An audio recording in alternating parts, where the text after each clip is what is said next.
Yes, I am actually a mind reader. I actually dove into Richard Hart's brain, found out the exact date when PulseChain was going to launch, and I am going to expose it in this video right here, and the exact reasons why. I'm just joking. Before you get your panties into a bunch, all right, relax, take a deep breath, relax. This date was found by something I like to call speculation. Yes, speculation goes a long way. And if you know how to do it right, well, you can get very accurate. So in this video, I'm probably going to give you the best case for exactly when PulseChain is going to launch. I'm going to get very specific. There's going to be dates. I'm going to give you an exact date, as well as I'm going to give you kind of what Richard Hart needs to do and what he did in the past and why it worked. So if this happens again, you kind of know when it's actually going to launch. But let me seriously set the tone straight right now. This man will not, I repeat, will not launch PulseChain in the bear run.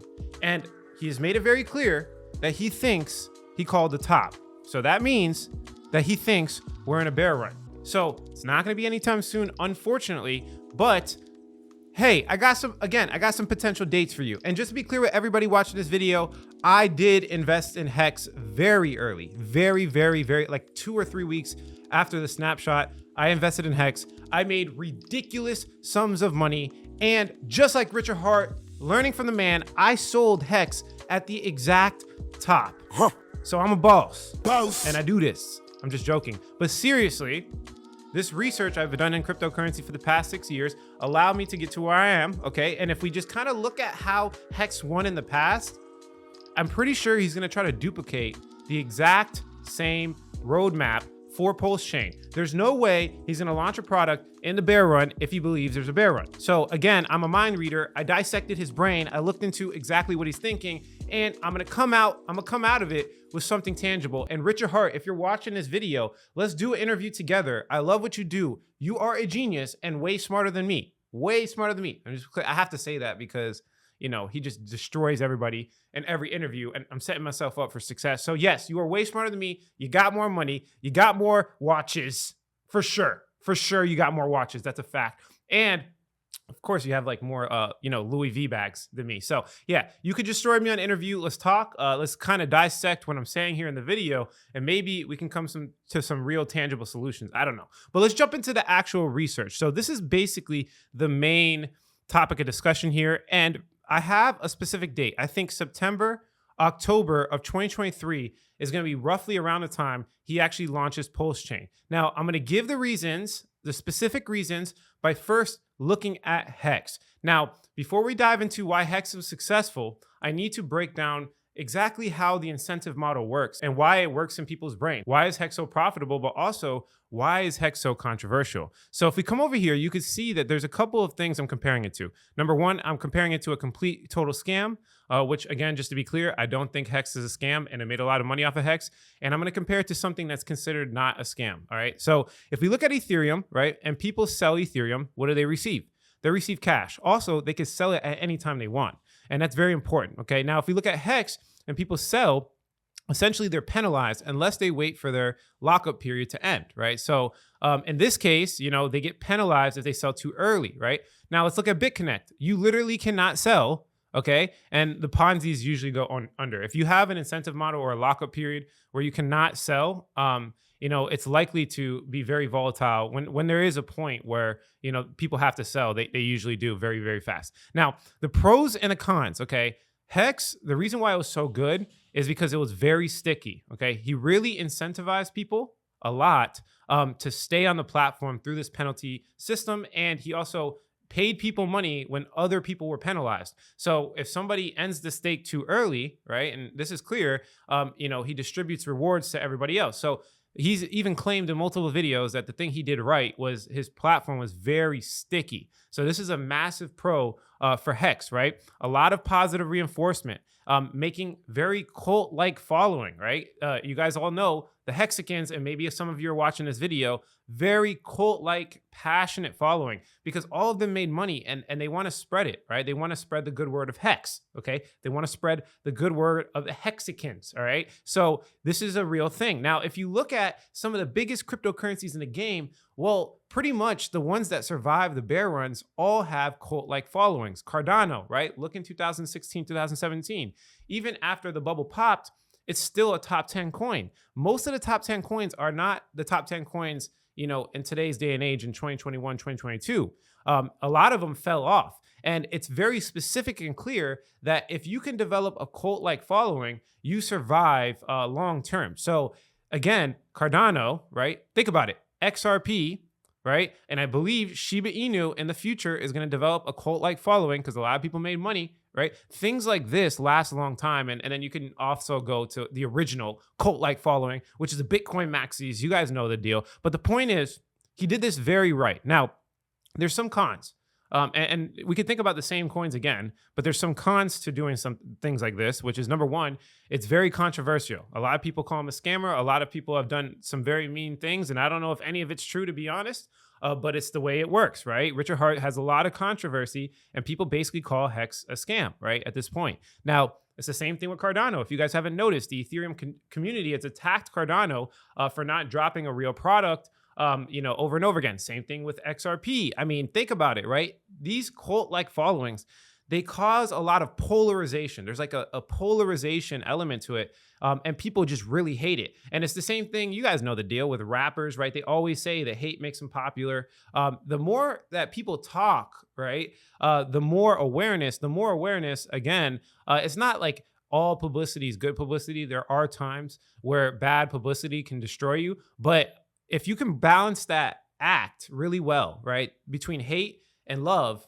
this is where you go viral. This is where you get very, very, very popular. I actually have a friend that really knows XXXTentacion, which is a rapper. He died, rest in peace. But basically, he told me the same thing. He said that X was not popular. He was kinda, but he really got popular and went mainstream once he had some allegations against him for being a woman beater. Okay, so again, I'm not going to sit here and try to dissect exactly, how he got popular or if he was a woman beater, but this is a real thing that a lot of people use. Okay, they try to balance on this negative, positive press. So Hex balanced it very well, right? A lot of people made money. A lot of people adopted it to the point where, CoinMarketCap or CoinGecko, one of the two are censoring him. And if you look at the market cap, he should be like a top 20 cryptocurrency. So it clearly worked. It clearly worked, and it worked a lot better than other projects that people talk about on the internet. So again, pros and cons are very simply straightforward. It's very sticky. It creates cult-like following, but it gets, it's controversial, and you get some hardcore haters. Now, if we break down this a little bit deeper, okay, and we look at Hex, and the reason why I'm talking about Hex is because it's the only information we really have on PulseChain and PulseX, right? So Hex attracts new users because they want to make money. That's primarily, and he says it all the time. Like, people are only in cryptocurrency because they want to make money. So let's make a product that makes some money. Basically, that's what he always says all the time, right? Now, if you unlock, you're penalized, okay? And let's say you wait for your correct unlock period, right? So let's say you wait for the time you're allowed to unlock without a penalty. Well, usually people dump on the market, okay? And this is what happens when you make a system that basically incentivizes people to hold.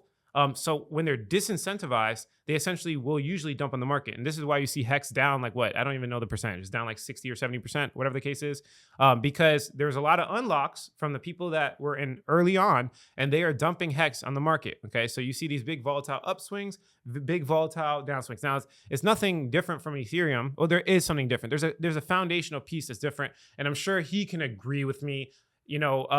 His tech is innovative, but like, let's just be like clear and concise. There is one foundational element that's different, and why Hex and why people call it a scam, right?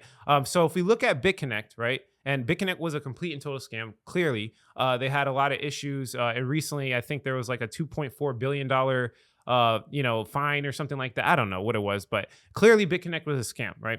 So they did the same thing. They attract new users because people want to make money. They offered about 1% a day. Okay, now it's the same thing. When they unlocked or, they released the BitConnect tokens, people typically dumped it on the market. Because why? The only reason they got BitConnect in the first place is because they wanted to make money. So once they made their money, what are they going to do? They're going to dump it, right? And so Hex has a similar model, and the difference is that Hex penalizes you, but you could still sell it, BitConnect didn't allow you. That's why BitConnect's straight up a scam. And this is why I also think HEX is probably not a scam, right? Now, if we look at Ethereum though, okay, if we look at Ethereum, it's a little bit different. So Ethereum attracts new users because they want to make money primarily, right? This is true. It's like 90% speculation, but they have one element, which is you use Ethereum for gas. You use Ethereum for gas. And if there's another token or ERC20 token that wants to be adopted, you essentially have to buy Ethereum,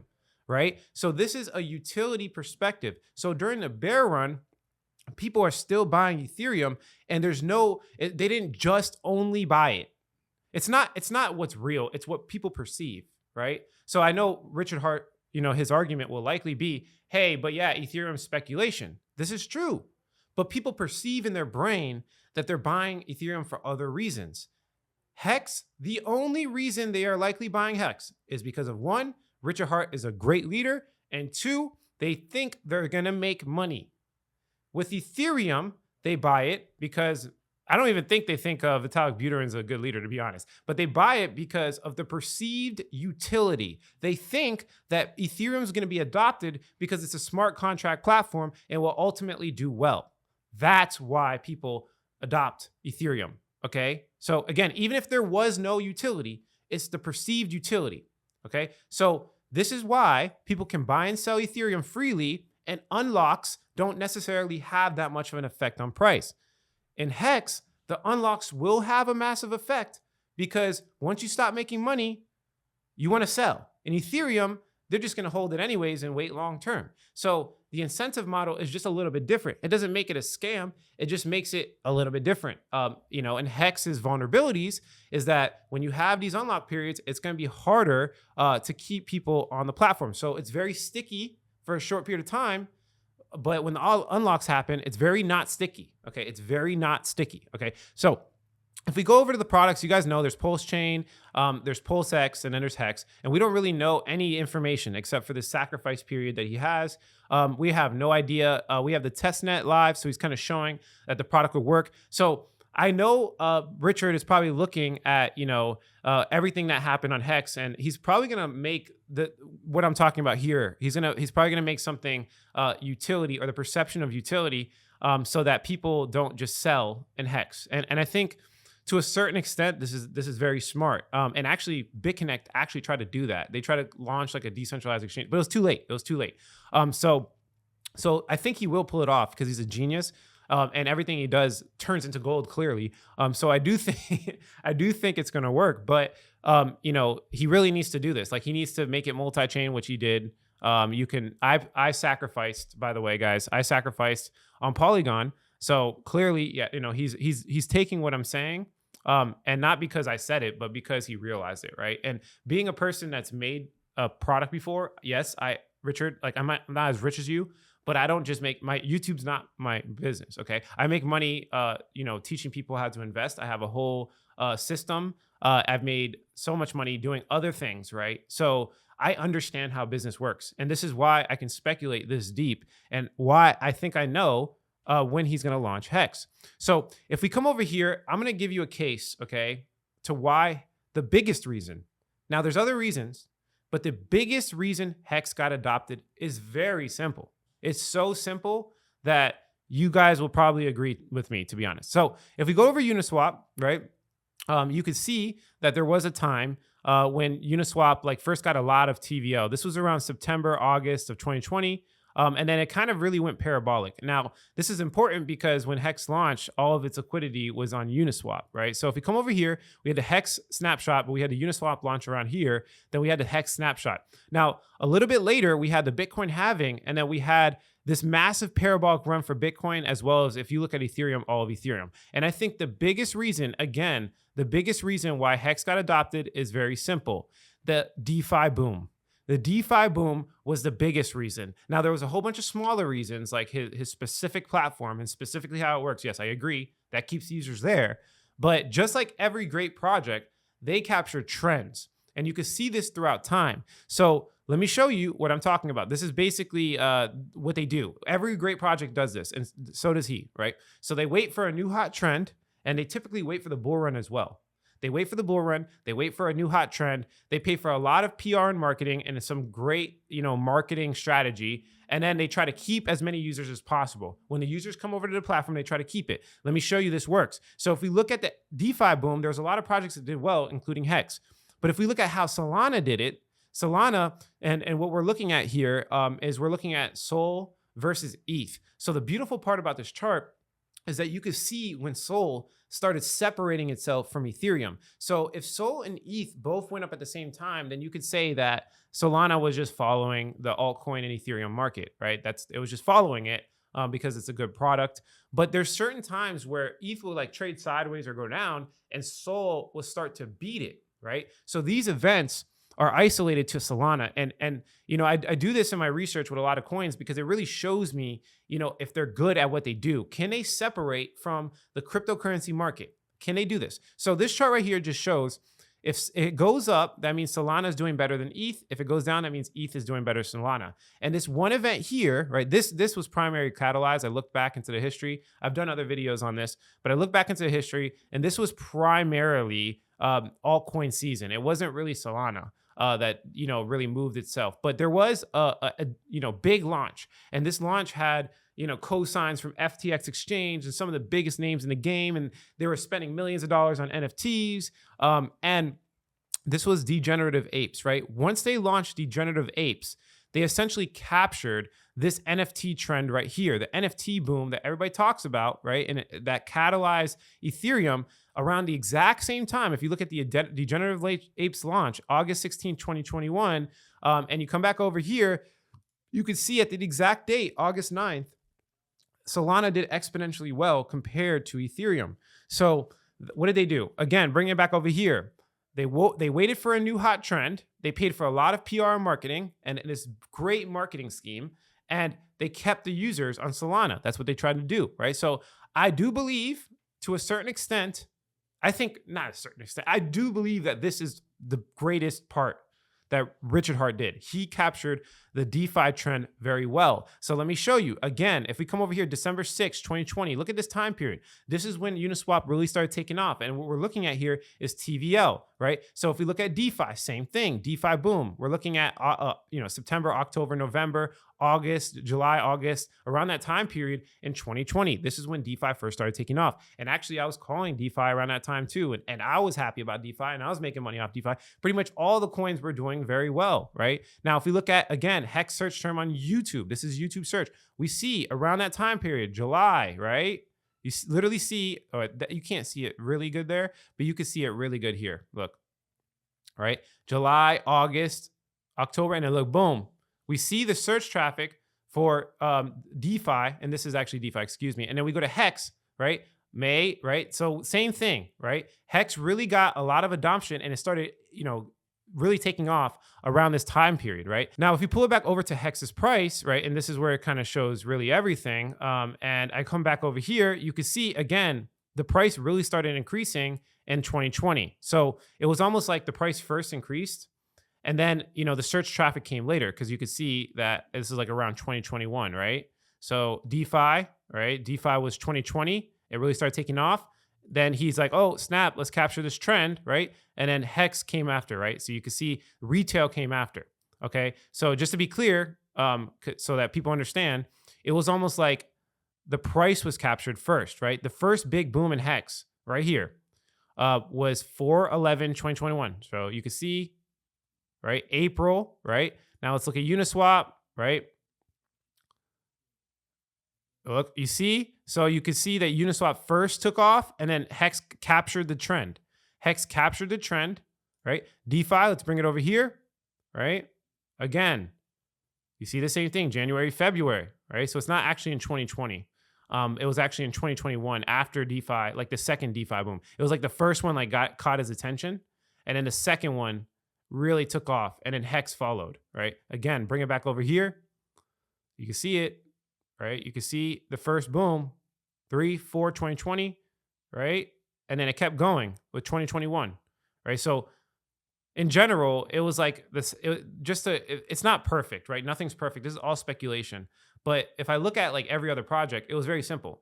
He did the snapshot. He rewarded all of these whales with free hex, right? So he incentivized all the big money, right? He was like, hey, big money, I'm gonna give you free money, and then that money is gonna turn into a lot.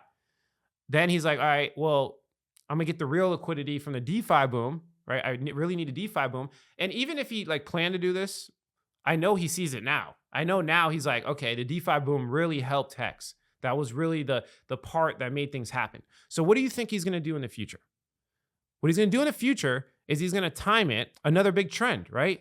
He's gonna time it for another big trend. He has clearly stated in multiple videos that he thinks he called the top. So him calling the top basically means that he thinks we're going into a bear run.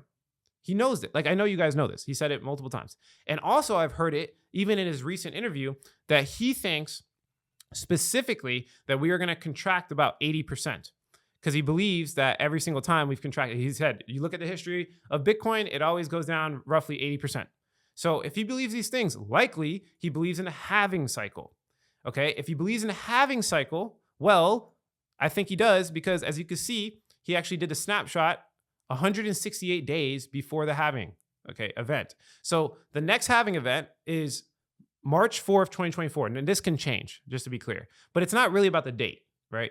I use the date to get people, attracted to the video, but really it's about what happened, right? So 168 days, right, before the halving is September, October 2023, right? So chances are around this time period, he's going to think about launching PulseChain. Now, what is he going to try to capture? He's going to probably try to capture Web3 because that might be the next trend, or maybe like a multi-chain liquidity thing because multi-chain is becoming a big trend, right? Or maybe there's just another DeFi boom that he wants to capture.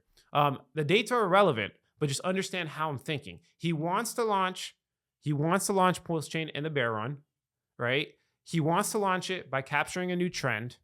So all you have to do is analyze the market, and yeah, you'll get your launch date. Like, you don't need a date. Like, you'll know what's going on. And this is why I always promote good due diligence and really understanding the market and researching it for yourself and not taking people's opinions. So definitely dive into it for yourself. Look into it. Okay. I gave you guys some specific dates. This is all speculation. You get the deal. But notice how I constructed it. And it can really give you some context on what he's thinking in his head. He wants to, number one, this are the three things he's probably going to do. He wants to give it more utility. So this is why he's dropping a chain. He doesn't want it to be all about, the price going up. He wants to give it slightly utility. And the reason for that is because although it's very sticky, it's very unsticky when it doesn't make money. When it doesn't make money, people typically dump Hex. This is the way it goes. Now, second thing he's going to do, he's going to try to capture a trend for a fact. And third thing he's going to do is probably going to be in the bear run. If you kind of deconstruct how he thinks, I believe this is probably likely scenario. We're going to see an 80% retraction in Bitcoin. He's going to start thinking about launching the coin. He's looking for a trend. That's the deal. That's it for this video. If you like the quality of this content, hit like. If you don't, leave some constructive criticism. Subscribe for more video updates. And like I always say, if you don't get with it, you will get left behind. And Richard Hart, if you watch this video, please, let's do an interview. I want to talk to you, man. I like what you do. You're very smart. Maybe you can show me some stuff on my business and teach me how to grow my business or whatever the case is. And maybe I'm completely wrong about all of this, but let's talk, man. Catch you guys in the next video.